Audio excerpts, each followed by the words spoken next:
Құрметті менің сүйікті оқырмандарым, бүгін сіздерге ауызда еритін өзімнің заказға жасап жүрген оригинал рецепттерімнің бірі вупи-пай пирожныйының рецептімен бөлісетін боламын. Яғни өздеріңіз дастарханның сәнін келтіріп үйден жасасаңыздар болады. Видеоны соңына дейін қарап, тіркелмеген жандар болса лайк басып, каналыма тіркеліп, комментарий бөліміне пікір қалдырып кетсеңіздер болады. Алдымен бізге осындай құрамдары қажет. Мен құрамдарды описание бөліміне қалдырып кетемін. Алдымен ыдысымызға сары май мен осындай Қазақстан шоколадын қосып ерітіп аламыз. Микроволновкада жылытсаңыздар да болады, ерітсеңіздер, немесе газда жай отта ерітсеңіздер болады. Міне осылай ерітіп алдым. Енді бұны бір шетке қойып, енді біз қамырын жасауға кірісеміз. Алдымен осындай жұмыртқаларымызды жарып, үстінен құмшекерімізді салып, толық қанты ерігенше миксерлейміз.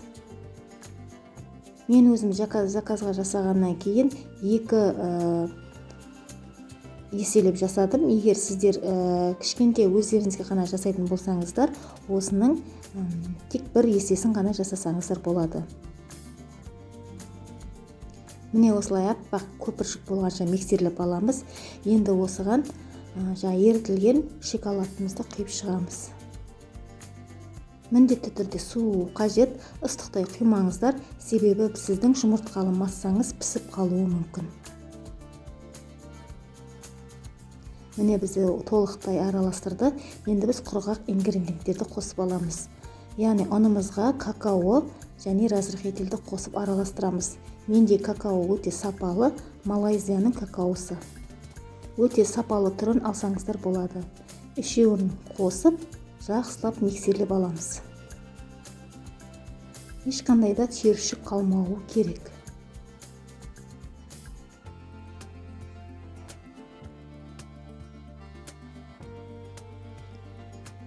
Міне осындай масса болды. Енді біз жан-жағын жинап, ортасына қайтадан миксермен шайқап аламыз.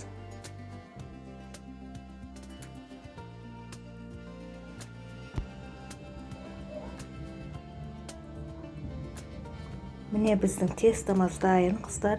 Енді осыны 25-30 размерлі противенге салып, мен 3-ке бөліп алдым. Сіздер 4-ке бөлсеңіздер болады.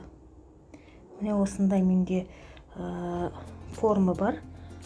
Осыған көз мөлшерімен саламын. Сіздер яғни білмеймін десеңіздер 3 ыдысқа теңдей немесе 4 ыдысқа теңдей бөліп салсаңыздар болады.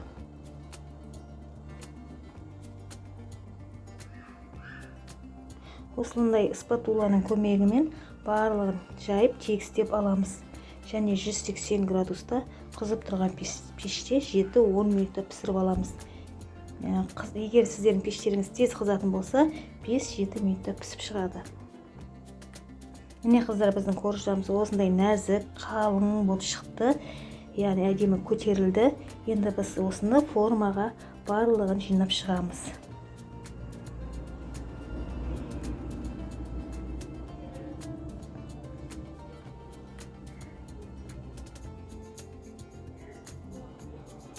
Енді кремдерімізді жағып, спатуланың көмегімен барлығын тегістеп шығамыз. Құрметті менің оқырмандарым, яғни менің каналым ұнап жатса, каналыма тіркеліп, лайк басып кетіңіздер.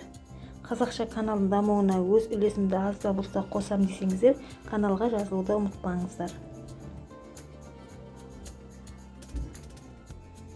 Енді осылай тегістеп алдық. Кремдеріңіз бір келкі жағылуы тиіс, бір жеріне жұқа, бір жеріне қалың етуге болмайды. Міне екінші коржымызды саламыз. Яғни осы тестімен сіз вупи-пай тортында жасасаңыздар болады. Бірақ ол кезде уже сізде осы ингредиенттермен 2 вупи-пай тортының рецепті шығады.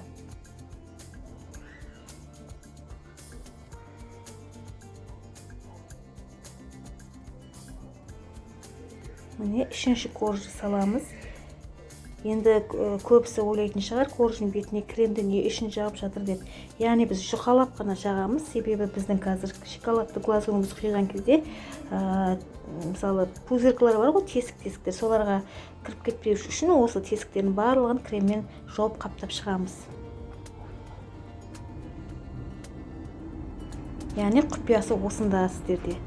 Енді мұздатылып салқындатылған шоколадты кремімізді, яғни глазурымызды құйып шығамыз. Яғни ол глазур мысалы 100 грамм шоколад болса, немесе 150 грамм шоколад болса, соған 150 грамм сливки қосасыздар. Бірде бір қосып шығасыздар. Барлығын описание бөліміне қалдырып кетемін. Жан-жағына ағып кетеді, ешқандай уайымдамаңыздар. Үстіне жай құйып, осылай лопатканың көмегімен тегістесеңіздер болады.